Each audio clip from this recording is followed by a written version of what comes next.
I always see the sentiment that Tears of the Kingdom broke the timeline, that it destroyed 30 years worth of lore, and I don't really agree. But before we get into this breakdown, I'm going to ask you to hold your comments until the end, because I know if I don't ask, I'm going to get comments saying this is a reboot, a timeline convergence, or a separate continuity. So take your biases, put them to the side for now, and hear what I have to say. Please and thanks. Much appreciated. Okay, let's get into it. If we look at these games not in a vacuum, but as a part of the universe, and read the interviews, we have more than enough evidence to deduce that's not true. And I'm going to do my best to explain why. Let's start with Masterworks for Tears of the Kingdom. Does it damage the lore? No, and I can explain why. The timeline only shows events relevant to the Wild Era's time frame.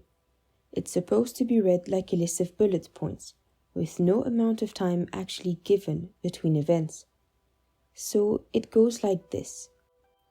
First, there was the era of creation. This is when the world is created, as are the secret stones.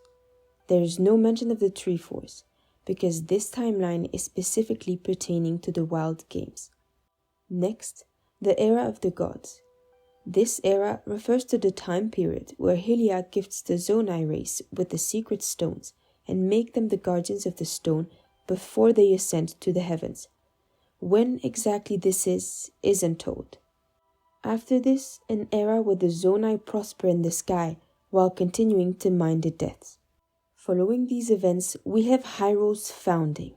Interestingly, it's saying that the Zonai descended within this era, not just Rauru. They're facing extinction and descend and start to mingle with the surface dwellers, but their numbers decline.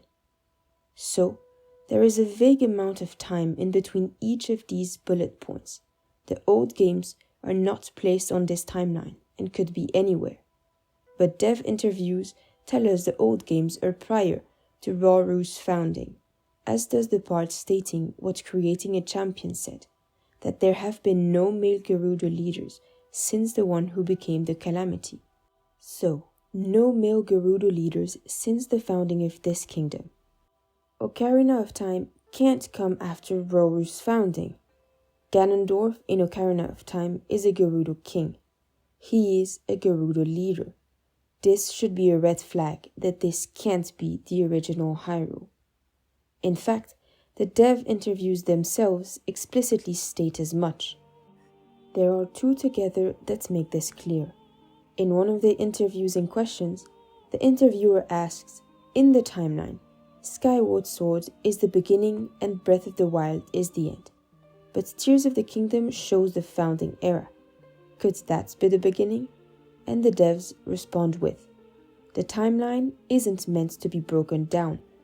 With that in mind, fans can think of other possibilities. One such possibility is that the founding era seen in Tears of the Kingdom comes after a period of destruction. So, the interviewer said, hey, is true founding correct? Are we seeing the original founding of Hyrule and Tears? And the dev said, that would overwrite the founding era. That's not supposed to happen. You should theorize with that in mind. Maybe the founding era you're asking about comes after a period of destruction. Since then, they were asked, have you heard the theory that the founding era scenes in Tears of the Kingdom are a retelling of Ocarina of Time, namely the scene where Ganondorf kneels before Rauru? And their reply was, it's not the same scene, of course. Souls are passed down, so characters act similarly throughout time. That scene you are mentioning is an example of that. So Tears Ganondorf is a reincarnation of Ocarina Ganondorf, acting similarly to him because of that.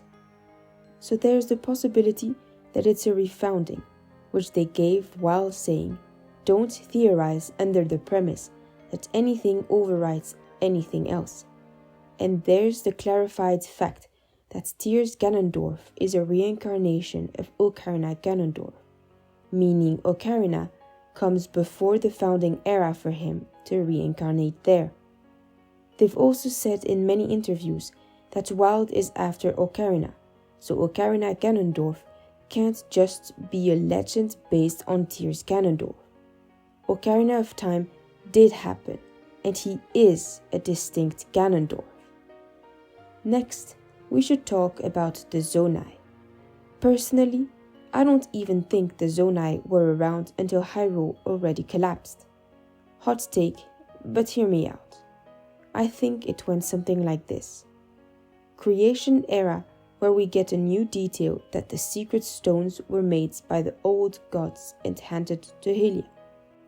An indeterminate amount of time where the Hyrule Historia timeline happens and Hyrule then collapses. I'm not clarifying which one pick one, but it is in one of them. I talked about my placement before. The Zonai are born and inhabit the surface. Hylia entrusts them with the secret stones. The Zonai ascend to the heavens, while continuing to mine the depths for Zonaid for their technology. The surface dwellers start to form their own societies, while the Zonai are up in the sky. It mentions the Gerudo doing this, while the Zonai watch over them and build some structures to help them. I'm assuming this refers to the wellspring of Hyrule, the water temple, as well as the Stormwind Ark. The founding era happens. It is in this era that the Zonai start to die out, so they descend to the surface and mingle with the surface dwellers, but their numbers continue to decline. Roru founds Hyrule as one of the last two Zonai in existence, and things progress as we know they would from there. People are assuming, and yeah, that's what it is, an assumption, that the Zonai are at all near the era of creation, just because Hylia gave them the stones. But I don't think that's true. That would place them prior to Skyward Sword. They'd have been up in the sky when she sent the humans on Skyloft.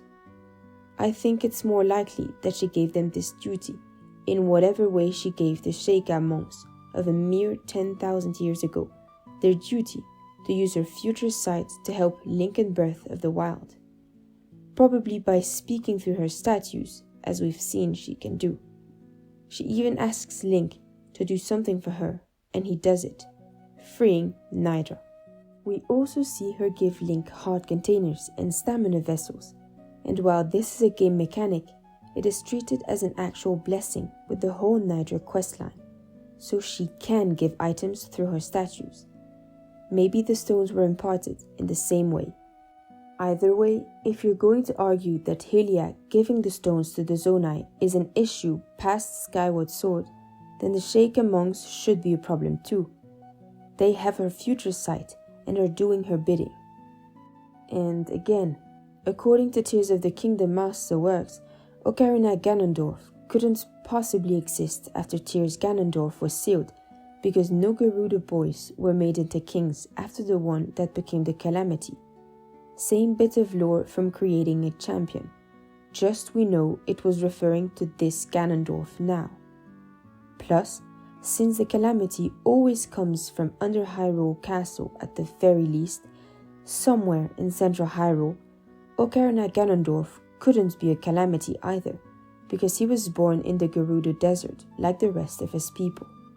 In Breath of the Wild, Calamity Ganon's goal was to grow a new body.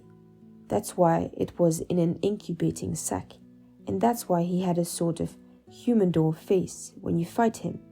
If a Calamity could be born with a body, it wouldn't need hundreds of years to grow on, especially since it should be growing stronger as Roru's seal weakens. And notice how I never said Ocarina Ganondorf couldn't exist after Tears Ganondorf because he was male. My point has been that Ganondorf was a Gerudo king in Ocarina of Time. If no male Gerudo leaders, kings, exist after Tears Ganondorf started spawning calamities, then he could not exist before Ocarina Ganondorf, a Gerudo king. And again, the Sheikah monks are explicitly servants of the goddess, blessed by her with her future sight. They're placed 10,000 years ago. So Hylia had already been involved with the people of this kingdom even that recently. So her being active before that, before the founding era, isn't really an issue. And trust me, I'm the first one to point out game mechanics versus lore, but nothing about this feels like ludonarrative dissonance because of the Nidra situation. And remember, it was the old gods who made the stones: Din, Nairu, and Feror. Hylia was entrusted with them, and then she gave them to the Zonai. So she just gave them the stones, and as we established, she can give items through her statues. And I know someone will bring up how the Zonai are birthed after Hylia, but again, that's not explicitly stated. That's left vague. The timeline only goes over events relevant to Breath and Tears. It doesn't tell us where the Zonai births fit in relation to the rest of the games, just in relation to the other events in the Wild Era timeline they're laying out. Most say that the Zonai were born when most of the fandom is assuming, and that they were just up in the sky during all the games, only returning after Hyrule had already been destroyed, and that's the Tears backstory event where the Zonai came down at some point. But if we really look at this, that isn't exactly true. The only thing that's said explicitly is that the old gods made the stones and that they were entrusted to Hylia. The actual timing of the birth of the Zonai, or when Hylia entrusted them the stones, is not clarified at all. I think she gave them the Zonai from her statues because she gave up her goddess form in Skyward Sword's backstory. So from the earliest point in the timeline, Goddess from Hylia is not around to be giving anything away, suggesting that the Zonai have been around since before Skyward Sword, up in the sky where Skyloft was, seems far-fetched. I think the Zonai came into existence later, after Hyrule had been founded and collapsed, and Hylia entrusted the stones to them then. I also feel I need to bring this up now, so someone doesn't argue about the wording of possibilities. That's not the only thing you need to be taking into account, because again, they've also confirmed that this Ganondorf is a reincarnation, and that's why the scene of him kneeling before Rauru is so similar to the scene from OOT, where that Ganondorf kneeled before that king. The new Masterworks have confirmed that there have been no other male Gerudo leaders since Tears Ganondorf, so none since the founding era, meaning Ocarina Ganondorf can't come later.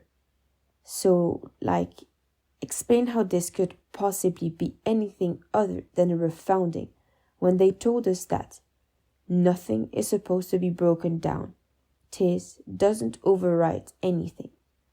Tears Ganondorf is a reincarnation of Ocarina Ganondorf. There have been no male Gerudo leaders since Tears Ganondorf in the founding era. Nothing is meant to be broken down. It all stays as is, and Tears of the Kingdom is a thing. I won't even be getting into the fact that Rudo's history is completely incompatible with the Zora Sage of Rauru's era. We can't even pretend that history matches. It's clearly referring to Ocarina of Time. Same with ancient Gerudo being said to have round ears, but the founding era Gerudo having pointy ears. Okay, that is everything I wanted to say. Tears of the Kingdom doesn't break the lore, it just expands.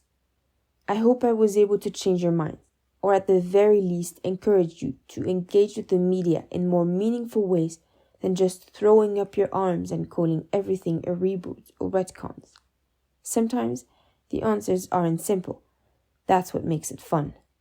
What takes away that fun is when instead of engaging in the discussion, people would rather just pretend nothing makes sense and nothing matters. Kingdom Hearts is another series I am quite passionate about, and there's a lot of information in that series.